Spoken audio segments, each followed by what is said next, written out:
If there is some outsider coming to a Mumbai, within a day he'll be a Mumbai person. You have access to everything, the lifestyles fast, you get things done really quickly. If you find any difficulty, people go out of the way and help. So Mumbai has beaches, Mumbai have mountains also. So we usually spend going to Marine Drive and Worli Sea Face. Evenings are spent there. Whenever we get time, that is in this busy city that we live in. My name is Debasis Karmokar. I am from Mumbai, born and brought up here only in the suburbs of Malad. My name is Vinita. Even I am born and brought up in Mumbai itself. Goa is so beautiful. It's portrayed as a party place, beaches and beers and nightclubs. But after coming here, you see like there's so much more. You can go for trekking, waterfalls, Islands. hid islands and old churches and temples which you can explore a lot of culture and stories from. Hi, I'm Sudipta Goswami. I'm 31 years old. My name is Akhilesh and I'm 32 years old and we live in Goa. So why did we move to Goa? Freedom. And people have their own definition of freedom. One aspect of that is being location independent. Before Goa, we've actually lived in a few different places. I worked in a call center for about 6 to 7 months in Delhi. Unfortunately, after 7 months, I realized the company I was working for was a scam. And the only thing I knew at the point of time was I did not want to be part of something just to make money.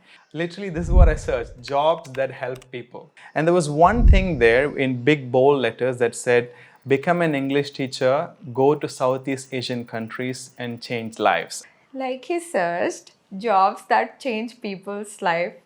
I searched teach and travel. And after a few months, I found a job in Thailand and I was working as an English teacher in Thailand. Then I met Sudhi and then we lived in Thailand for a while after our wedding as well.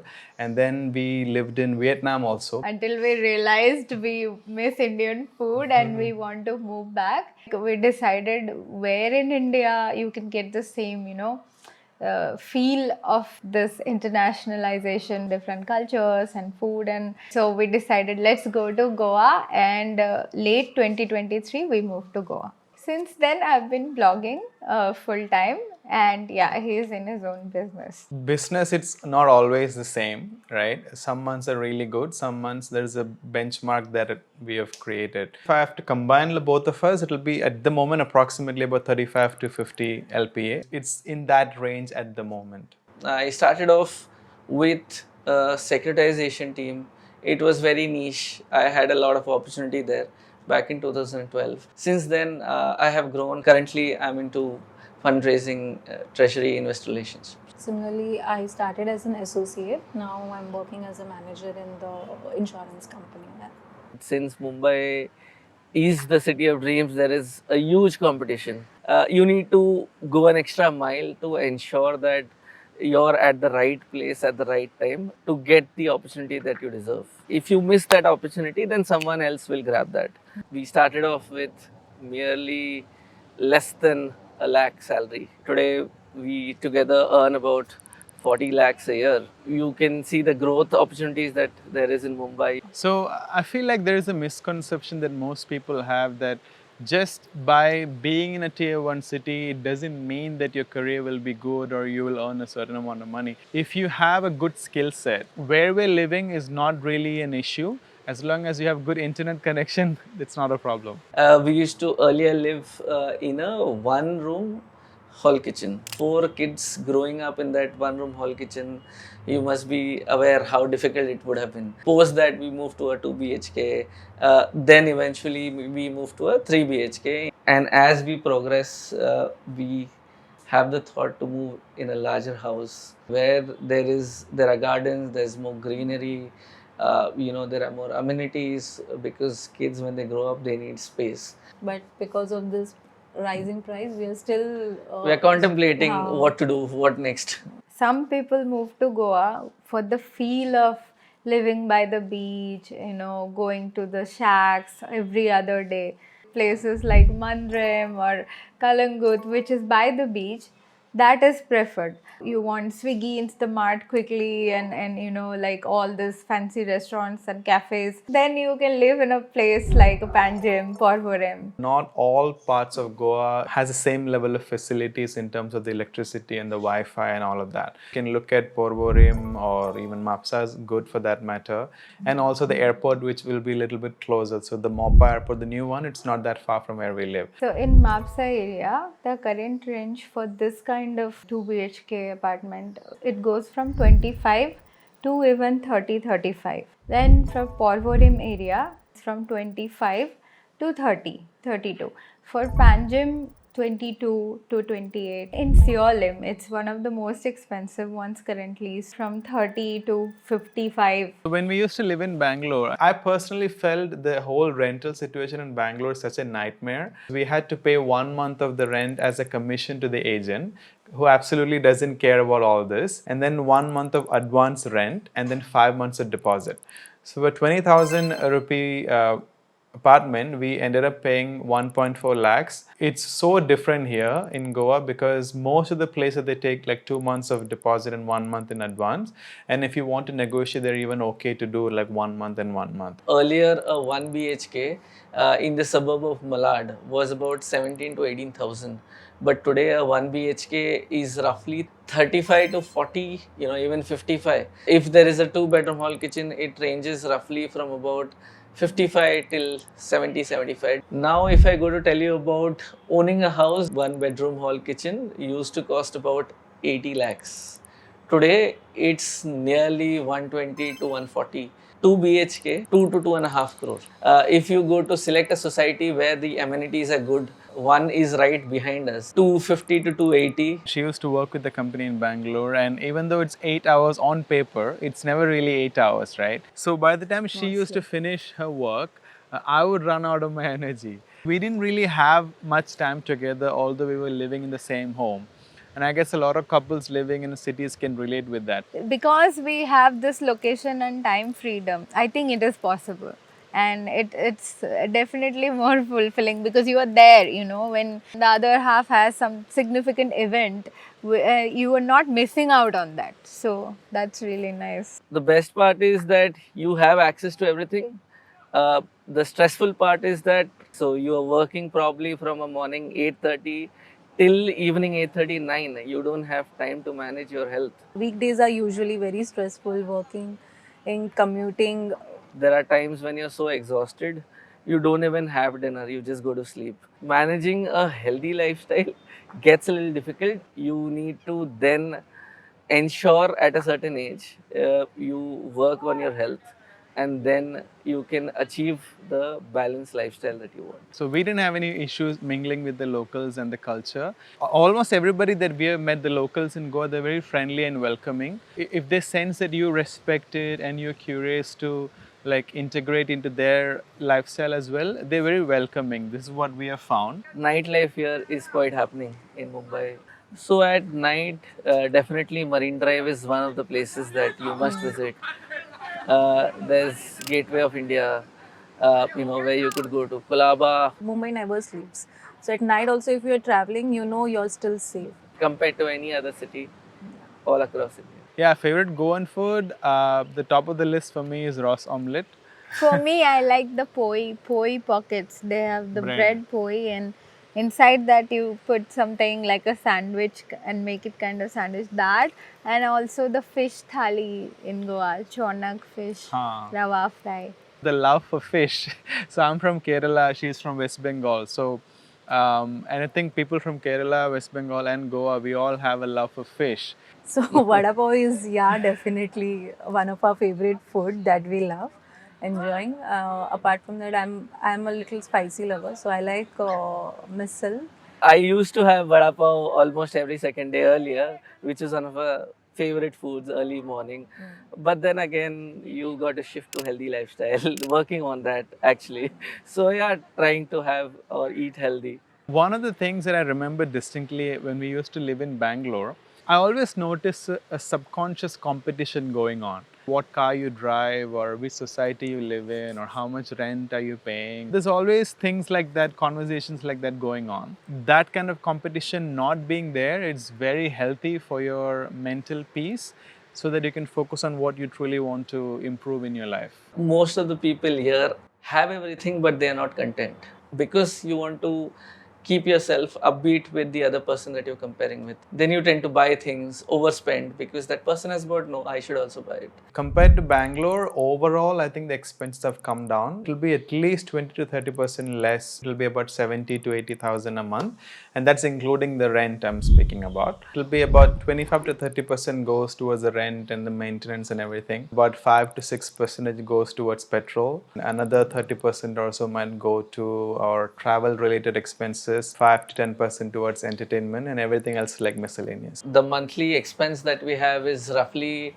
75,000 to a lakh, which is our household expense, maintenance, electricity, and the other miscellaneous expenses that we have. I have certain EMIs, which is around 40 to 50,000 roughly. We save about 20 to 25%, and we keep some for contingent expense that may come, some medical reason, something or the other that happens. A city like Mumbai also, with the rising, pollution levels, it is essential to have an air condition or a air purifier for that matter. That is an additional cost which is coming in our lives. In a smaller town, you have an open house. You can keep your windows open. There's greenery around, all of that. But yeah, in Mumbai, especially, it's very difficult. The biggest challenge that we faced that many people may overlook is the monsoon of Goa. The walls and the things would get moldy, especially the leathers and spices. Even if you leave your home for 1 week and go somewhere and come back, you will find mold. For people who don't know, let them know this very clearly. There's no Ola and Uber. There's something called Goa Miles. I remember once 600 for 3 kilometers. And that also after waiting for a long time, that's the cheapest I got. People really need to have at least a two-wheeler when they come to Goa. If it's a rented one, it's still okay, but you need to have your own medium of transport. So the best option in Mumbai is trains, local trains. It's much easier and better to commute. If you travel by road, it's very difficult to cover a certain distance in a certain time frame. Mumbai, you can't predict and tell someone, "Arey, I'll be there in 10 minutes." So that's definitely not going to be a 10 minutes. So here if the map says 10 minutes, it is 10 minutes. But if it's Bangalore, 10 minutes, God knows when it's going to be. They say you reach Abu Dhabi or Bangkok taking a flight faster than you reach electronic city from the airport. A lot of Bangaloreans will give us gali in the comments where they go. So as I live with my mother, she's a senior citizen. There's a fear always that if something happens, then what? There was an instance which happened in one of the interior places in Pune itself. We needed some assistance. There were no doctors available for almost 6 hours, and is why we prefer, living in an area where everything is accessible. In Mumbai, you have all the facilities, best doctors. There are one of the best hospitals here. There's Hinduja, Nanavati, there's Beach Candy. So one of the best doctors, one of the best infrastructure in terms of schools, colleges, top B schools. The infrastructure, in my opinion, for a place which is as beautiful as Goa, I feel that the infrastructure should be much better. But again, you don't want Goa to become like a city as well. In terms of roads, yes, there is a massive need for development. But do I personally want more buildings and more skyscrapers to be in Goa? Absolutely not. The entire city is under construction. There is roadway, seaway, but because of that, we are suffering. The pollution has increased a lot. You need more greenery, but people are cutting off, building more new buildings. That's where the challenge is.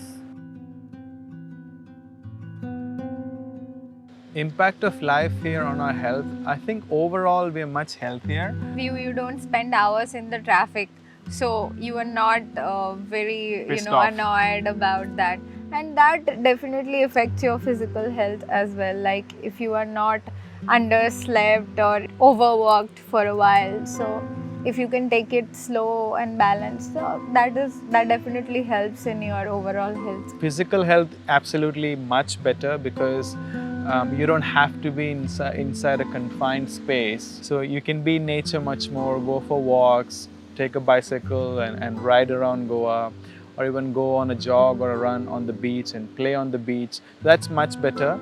Probably 5th to 10th were the glorious years where we had time, apart from studies, to kind of play video games whole day, cricket and then football. Right now we don't have the privilege of time. By the age of 45, target is to kind of reach to a stage where we don't be dependent on salary income only. See, once we achieve the financial freedom, one, we want to travel, and parallelly the income should flow. That's the thought process. I would love to retire by the age of 45. And when I say retire, I'm not saying that I want to completely stop doing work. I mean to say to reach a point where like money is not really a matter of concern anymore, and also have our own property. Obviously, we'd like to have at least one of our own by that age. And after that, it's just do whatever we feel like doing basically and travel more. I may have been happier living in a small town, but today, being born and brought up in Mumbai, if you ask me to go to live in a small town and kind of settle there, it becomes difficult after a certain point because your entire family is here, friends are here, circle is here. Happiness is not associated with the place. My happiness comes from the people around. So I have majority of my friends and family members in Mumbai. So definitely, if people move with me, then I would be happy staying at a smaller place. I mean, I'm in a place where I love to be. I'm with the person who I love the most, and I'm doing something that I really enjoy doing. I love doing it. It doesn't feel like work to me. So it is my ideal life right now. There's a tagline which says Mumbai is a city of dreams. We live in Mumbai, we're already living the dream, and we are really lucky to be born and brought up here. Thank you for watching and supporting our channel. If you like the stories we tell, here's your chance to be a part of it. If you or anybody you know has an interesting financial journey to share, then please fill the form in the pinned comment below and we'll get in touch with you.